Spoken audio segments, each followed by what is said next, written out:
today's episode, I've got a little bit of different surroundings for you today. I thought I'd mix it up a little bit, so I'm in a different room, a different space, because it just felt like the right vibe today. And today I want to talk to you about politics. Yes, that subject that we're not meant to talk about. It's usually banned from polite discussion. And I make a point of never, ever getting political on my socials, or as much as I can help it. But I thought it was pretty relevant today, and it was a good time to have that discussion. So, politics it is. Now, before you get overexcited and start to think, oh my gosh, this is a great drama, we're going to get Jane talking political, and it's going to be all kinds of trouble caused. I'm not a complete anarchist, although V for Vendetta and Braveheart are two of my favourite films, so the jury's out a little bit. However, I do have something to say on the matter, and I do want to share my own perspective on the subject of politics. And I want to make it very clear before I start that I don't care what, if any, political affiliation you have.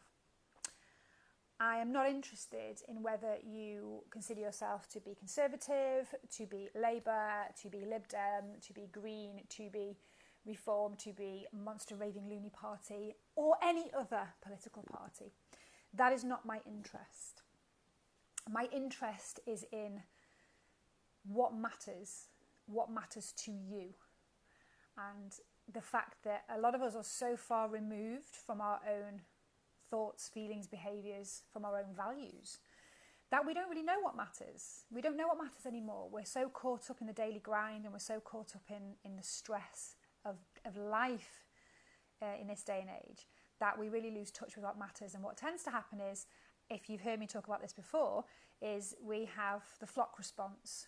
We have the flock and the form response at full play, and there's an awful lot of manipulation, whether you realise it or not, from the media, from campaigns, from all kinds of places, who are fully aware of this and will play to that, will play to their heart-brain coherence, to the emotional responses, to the words and the language, NLP field day, the linguistics around what they want you to do. And that is regardless of what political party we're looking at.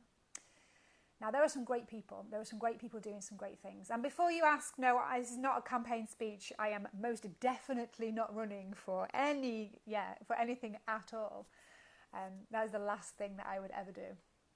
However, I know a lot of people who are running locally, and I know there are a lot of great people doing great things and making massive progress and massive waves. I also know that the majority, if not every single person that I speak to, regardless of how fiercely they support a party, will also, on the end of the sentence, agree that we cannot rely on governments and institutions to make any real change, because they don't. It doesn't happen. It's been proven time and time again.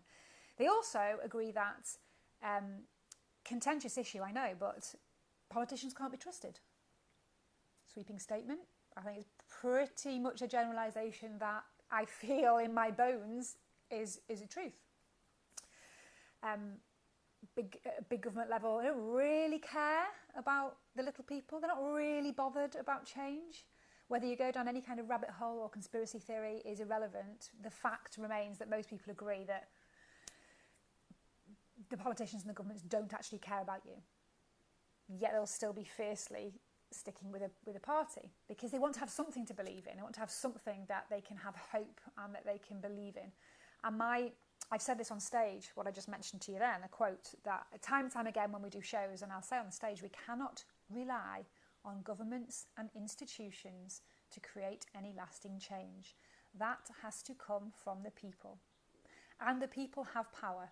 The people have power, and we have power in numbers. And no, I am not about to try and engage you all in a revolution either, although I would love to do that. But it's truth, We have power, we have autonomy, and we have our own power to create our own change. And that's the message that I want to get out to you today. Whether you're going to be voting or not is irrelevant. Whether you decide to abstain because you're fed up of the whole thing, whether you are, sticking with the party that you've always voted for, whether you have specific views on this, whether you are confused and changing your mind and you don't know what to do, you don't know who to believe. regardless of your stance or your situation, the best piece of advice, and again, this is just from my own perspective, that I can give to you is know yourself. Know yourself, know your values, and know what matters to you. It's simple yet so complex, because we're so busy focusing on what, Terry down the road has got a sign in his window that says that looks all right, I think I might go with that. And like I've seen Tracy on Facebook is really passionate about this and I kind of agree with that, so I might go that way. And this person says this, and I had the flyer through the door that says that, and I saw this on the telly. And we don't bring it back to what actually matters to us. What are your values? What's aligned with your values and what's important to you? And if you're not sure of that, then, shameless pitch, get onto my Mindset Mojo series. So the Mindset Mojo series on Mojo School will really support you and help you build a toolkit and help you reevaluate and work out what matters to you and who you are. What is your identity, passion and purpose? What are your core values? That makes it a bit easier then to align and to find out what resonates most with that. So it's a really important piece of work to do, I believe. And it might be different within a family unit. You might have people within a family unit that have, for generations and generations had a certain thought process and certain patterns. You might disagree with that. You might be a cycle breaker, but you don't know that until you dig a bit deeper and find out what resonates and what lights you up. I would suggest that you read the manifestos of these political parties. Don't just blindly get into this flock response of, well, everyone's doing that, or everyone says I should do that, and that seems to be what most people around here do. Read up, do your research, look at every single political party. That's exactly what I do. It takes a bit of time, but this is an important thing. Find out what they stand for. Find out what it is, what's on their manifesto, what are they pledging, what are they promising, how realistic is it, what's their track record. Use your critical thinking and your discernment and your assessment before you make a decision. Don't just go and scribble on a piece of paper because that's what everybody else is telling you to do. Really work out what matters to you. And I think for me, the most important thing, whatever party that you affiliate with, whether you are totally and utterly pissed off with politics and you absolutely hate the whole concept and you wish we didn't have to have a government and you really wish that someone would just get their Guy Fawkes mask on and do something about it, if that's your standpoint. If you're completely, nonplussed and you don't care and you're not really interested and you're just breezing on by, whether that's your viewpoint and your approach, regardless of how you feel about this topic, please listen to me when I say that you have the power to create change. We cannot rely on these spaces and places and these people. We have been taught that that's what we do, and we just stick a tick in a box and somebody else will fix all the problems. And then we're really baffled when it doesn't happen, and we're really hurt when we find that there's lots of corruption and actually people are just in it for their own ends and they want to be able to have more things and more power and more control and more money. But they said that they weren't mean, and they said that they were going to do this for me, and they lied. But I don't really know what else to do, so I'm just going to pick the next person next time, and they'll be honest and they're going to do what they say they're going to do. History says otherwise, and I know it's more complex than this, and I'm going to get lots of comments and everyone's going to have something to say about it. This is my perspective, that we can see a long line of patterns emerging. I'm not even going to go into detail because you all know what I'm talking about. There are patterns that emerge and we can kind of follow a formula of how this is going to pan out. And I can tell you now, how it's going to pan out is not good for people like you and I. It's not good for the people lining up at the food banks trying to feed their families and themselves. It's not good for the people who don't have homes, who are living in tents and having their tent poles cut by the authorities because it looks a little bit messy on the streets. It's not good for the young people in educational settings that are harmful for their mental and emotional and physical well-being, that are working through systems that are designed to fail them. It's not going to be useful for the parents raising babies in this day and age, not knowing how they're going to support them and how when they grow up they're ever going to be able to own a home or support their own children or have any kind of quality of life.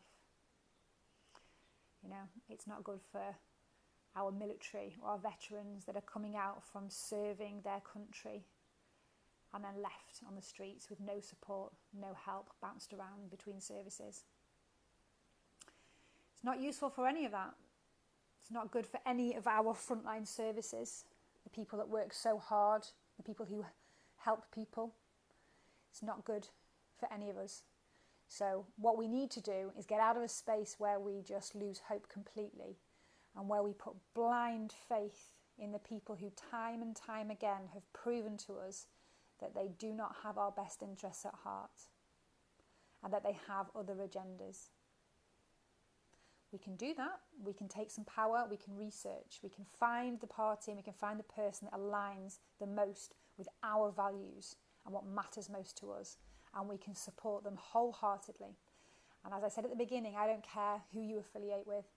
I will respect and support you regardless, because I know that it matters to you and it means something to you. I might not agree with that. I might not align with that, but that won't stop me from having a friendship or a relationship or a really good conversation with you without any kind of conflict or aggression, because that's what we should all be doing. You know, it's about respect, it's about compassion, it's about kindness, it's about understanding. So, you know, I support you and respect you in any decision you make, in any direction you decide to go in. But I would ask you that you think about the power that you hold and the things that you can do to make a difference, because that's how we create change. We can tick the boxes, we can cast our votes, we can hope and pray that things are different this time and that we are supported and we are looked after, and people who are in a decision-making capacity do have our best interests at heart and will make a difference. And while we're doing that, we can take solid, decisive, aligned action to do it for ourselves. And there's so many ways that you can do that. You know, my whole life is dedicated to this. My whole life is dedicated to, you know, supporting people to build their resilience, to build their strategies and empower people to make their own decisions and to follow what lights them up. You know, that is what I do. But there are so many little ways while you're on that journey, and while you're learning and while you're trying to suss out what on earth's going on for you and how you can bring that locus of control internally. We talk about this in Mindset Mojo and in my coaching. You have this external locus of control where you believe that everyone has to fix me. I have no control over my own life whatsoever. I have no accountability, no responsibility. External. The control is out there. I just need to wait for somebody to help, somebody to fix me, somebody to do something to make this feel better. And while I'm waiting, I'm going to put on as many masks and filters as I can. I'm going to pretend everything's fine and I'm just going to suffer. Or we can bring it back to this internal locus of control where we learn the skills and we build the toolkits and we understand that we have an element of control and we have way more power than we are led to believe and that we understand and that we realise. And we can action solutions that we are expecting other people to action for us. We just need to understand that, and we need to do it collectively, and we need to find strength in numbers, and we need to find common ground. And where we can't find common ground, we need to find compassion and understanding and respect for differences in opinions. You know, it's this division that causes the problem now. It's unity that we need, and together we are massively strong and massively powerful. So little tips, little real-time tips, just engaging with things that make you feel good, you know. Getting back to this podcast, The Art of Feeling Better, and the things that I've been doing and the tips that all my guests have been giving. And the playlist, if you're not on Spotify yet, get on the Spotify playlist, The Art of Feeling Better. We've been building this great playlist, just feel-good tunes that everybody's sharing, and there's some great songs on there that I'd never heard of that now I love, and it's just a nice thing to use. So there you go, it's a free resource. Things that light you up, things that make you feel better. When you're in a space where you are not in your sympathetic nervous system fight or flight response, you can access the part of your brains that allow you to use logic and reasoning and discernment. And if we're all kept in a place where we are in this fight or flight response because of what we are eating up in the media, what we're experiencing in our daily lives without any tools to support ourselves, then obviously we're going to be susceptible to any messaging out there, to any psychological warfare, to all of the linguistics that are used to get us to make decisions that aren't informed. Empower yourselves with information, inform yourselves and make the best possible choice you can for you, your family and your community. Engage with things. You know, look at the 5 Ways to Wellbeing framework. We do loads of work on that in Mojo School. Line yourself up with things locally. You know, it's not all about, you know, placards and chaining yourself to railings. That was my old strategy. It doesn't work, trust me. It's not about that. It's not about fighting. It's not about resistance. It's not about aggression. You know, that is what we will be led to believe, and we can't do that. Fighting is the wrong way to do it. It's empowering. That's the way we do it. You know, we empower ourselves and we make our own difference. There's so many brilliant community initiatives out there. And if you're local to me, which I know a lot of my audience at the moment are, because I'm not quite global yet, although I'm working on it, then we have some amazing organisations, some charities and not-for-profits and third sector organisations, social enterprises, doing incredible things in our very area. Engage with them. Go there for your own well-being and empower yourself and meet the right people that light you up and that help you on your journey. Volunteer. So many good brain chemicals and you know, having purpose and having purposeful activity. Go and volunteer for one of your local community groups. There's tons of cool things that you can do. You know, do these things. This is how we build that together, and this is how we actually create the changes that we're reading about and that we're listening to, going, I will make this change for you. We're going, that's what we need. Do it. We can make these changes. We can do this. We can make these changes and not wait for people to do it. There's obviously big systemic changes that need to happen that we have, you know, limited control over. That's where our votes go. But there's so much that we can action in real time without waiting for, you know, the rescue that is never going to come. Get out there and do it. Get out, take the power back. Reclaim your power. Work out what matters to you. Realign with your core values. Make the right decision. Discern properly. Use your critical thinking brain. Make your decision the right way. And then take your active power and do something good with it in your own community. Honestly, it's the game changer. This is the way we all need to start working and the approach that we all need to start taking. Because imagine if every single person started to behave a little bit differently. If every single person out there started to make slightly different decisions in their daily life. More empowered, more informed choices. Less fight or flight response. And slightly better decision making and choices that impacted their own well-being and their own health and that of their community. Imagine how powerful that is if everybody starts to do that. And that doesn't rely on anybody else. That doesn't rely on years worth of trickle down stuff that may or may not appear. It's really rapid, swift change. And the more people that can start to think in this way and can start to make really small changes in their lives, the ripple effect from that, the impact from that tiny pebble that ripples out to everyone and everything else is huge. And you multiply that and you magnify that by the amount of people that we have. And you can see that is how we change the world. That's the question that I ask all of my guests. How do we change the world? That's how we change the world. By working on ourselves, by doing the inner work, by empowering ourselves. We all do our little bit and we collectively change the world. And that also is what we do on the micro. My second question to my guests is, what can people do in real time every day to help themselves feel better? It's the same thing, exactly that. Realign with your values. Lindy said it a few weeks ago, what is my why? Realign, work out what matters to you and start to behave around those parameters. Make those small changes. Get yourself well. Make yourself feel better. Notice that ripple effect.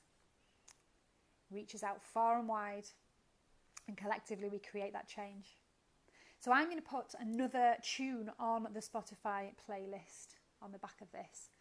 And I think I'm going to pick... Well, I'm going to see the Manic Street Preachers today. So we're going to the Eisteddfod to see the Manics. And when I hear, if you tolerate this, then your children will be next. That power from that song is like, oh, I need to put it across all my videos as like an impact piece. So it makes me emotional just thinking about it. So I think, even though it's not necessarily a dancey feel-good tune that I've been suggesting, I want to put that on the Spotify playlist because it's so impactful and because it will make us all think, and it makes us realise and think about the power that we hold, and the power that we hold not just for ourselves but to impact those that come after us. So here in Wales we have something called the Wellbeing of Future Generations Act, and I try and do everything around that thought for my own children and their children and whoever comes after that, is the decisions we make now are going to have such a wide-reaching impact on those that come next. So I'm going to put that on the playlist. We're going to have Manics. If you tolerate this, then your children will be next. And hopefully that's a bit of food for thought today to get you thinking a little bit differently about the decisions you make. And that's my political rant for the day. So You still don't know any of my political affiliations because that's not the point, and that doesn't matter. What matters is what I'm doing and the decisions I'm making for me, my family, my community. And I encourage you guys to do the same. So whatever you're doing for the rest of the day, have a lovely one, have a good one. I'll be back with another extra special guest next week. But for now, I'm signing off. I will see you all very soon.